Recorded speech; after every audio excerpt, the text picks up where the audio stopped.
Tapi dari beberapa akun yang dia laporkan mungkin ada yang terjadi Mas Pia langsung juga kita maaf. Ada kemarin tetap ada yang minta maaf secara pribadi ke istri saya, tapi seorang guru ya, seorang guru dia memfitnah, tapi tetap juga ngeyel. Coba kita lihat aja nah. Pengakuannya apa, Mas? Iya pengakuannya. Tetap ngeyel, tapi kan ini ada begini ya, nggak tahu saya juga bingung dia orang-orang tuh kok segitu gampangnya percaya sama berita hoax. Dan yang miris adalah ternyata orang-orang yang berpendidikan pun bisa percaya gitu. Sampai ada nih seorang ya saya nggak sebut orangnya lah ya, dia punya jabatan segala macam, telepon saya dibilang emang serius itu lo punya dapat begitu, jangan begitulah gitu. Gue bilang, Bapak percaya sama kayak begini gitu.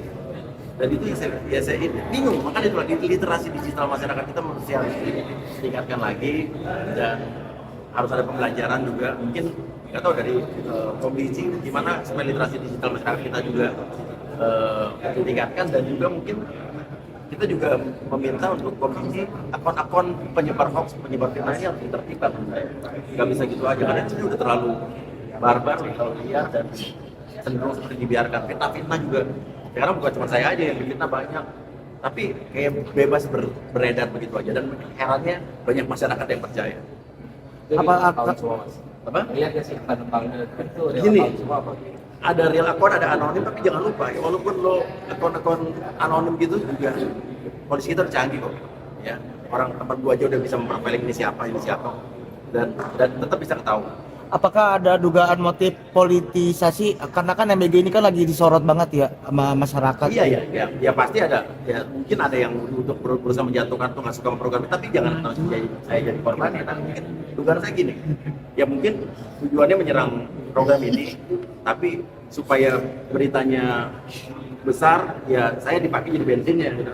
Ya seorang Buya gampang kayaknya difitnah pakai nama dia aja. Kayak dulu juga kan yang kejadian kemarin juga, ya memakai nama saya segala macam, akhirnya bisa lebih cepat menyebarnya, orang percaya dan sebagainya. Dan ya kejam sih menurut saya.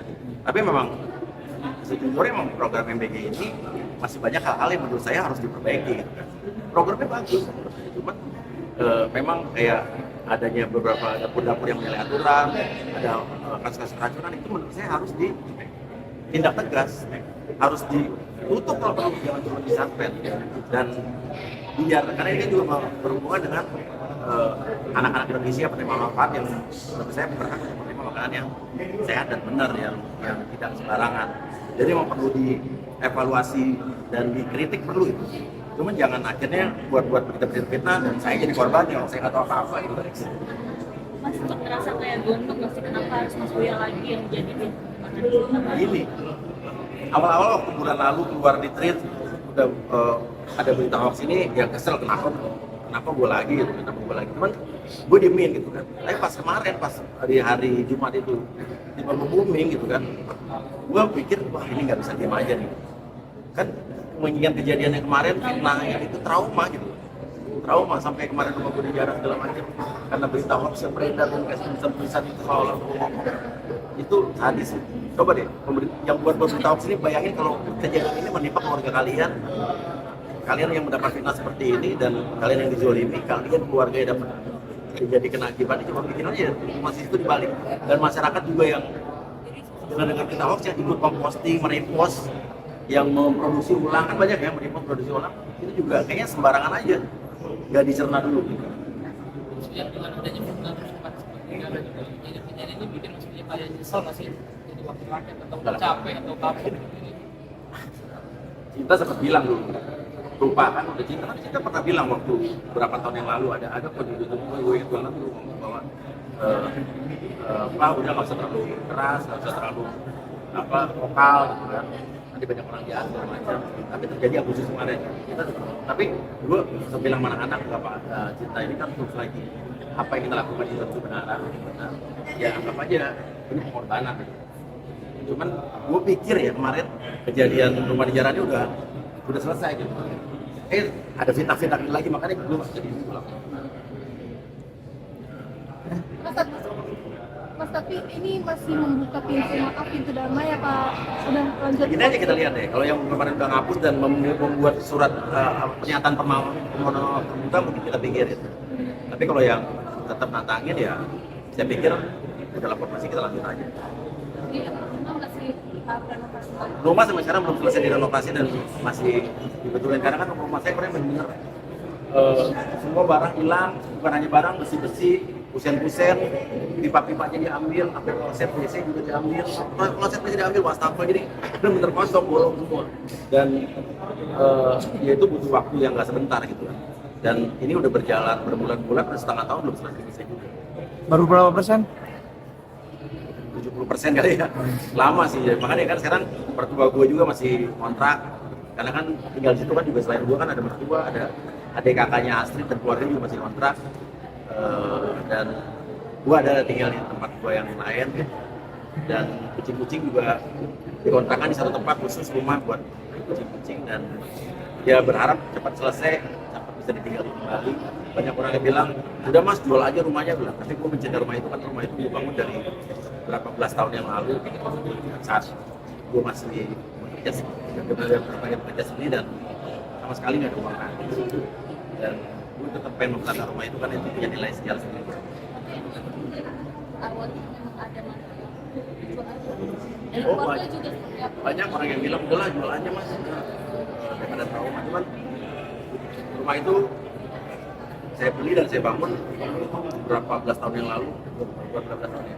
Itu kalau nggak salah saya 2014 atau 2013 kan, 11 tahun lalu saya pakai hasil kerja saya di TV pagi siang sore malam. Jadi kayaknya untuk kedua rumah itu terlalu berat lah. Lumayan, renovasinya lumayan dan pelan-pelan dan yang penting rumah itu bisa dilewati lagi. Mungkin kalau ada perhitungan kerugian dari jalan itu berapa sampai berapa itu?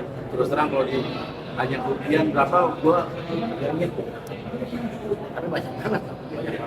Ya, bayangin aja rumah itu seisinya hilang semua, barang-barang yang hilang, rusak, hilang tapi belum rusak. Ya banyak lah orang bilang. Itu kan gue ikhlas ya. Maksudnya gue ikhlas dalam arti kata, ya itu udah terjadi ya sekarang kita lagi. Maksudnya tapi penjelasannya berarti maksudnya emang nggak tertarik untuk punya dapur MBG gitu, nggak tertarik untuk Ini sampai kita berbicara di sini nih sampai detik ini kalian lagi sampai saat ini saya mau tidak punya satu dapur ini. Dan emang gak kepikiran, belum pikiran, dan sekarang malah gue jadi cari tahu nih kemarin waktu ada isu katanya gue punya dapur MBG. Kamu berapa sih bikin dapur MBG katanya misalnya modalnya 2-3 miliar, gue sini Uya punya 750 dapur. Berarti kalau let's say berapa modalnya 3 miliar misalnya gitu, 3 miliar kali 750 dapur berarti 2 triliun, 250 triliun lebih. Uang dari mana? Itu aja udah yang buat waktu dikira nggak pakai akal sehat gitu. Nah yang percaya lebih nggak gunain akal lagi, yang percaya berita itu udah ya itulah gitu. Kalau masyarakat kita masih tapi setelah dicari tahu jadi tertarik nggak? Enggak, belum kepikiran. Saya punya dapur restoran asli rasa aja itu sampai sekarang sampai satu belum buka cabang. Tapi alhamdulillah 2 hari ini rame banget. Sampai ngantri keluar. Beneran ini beneran. Iya. Jadi orang penasaran kali ini. Oke. Oke. Thank you.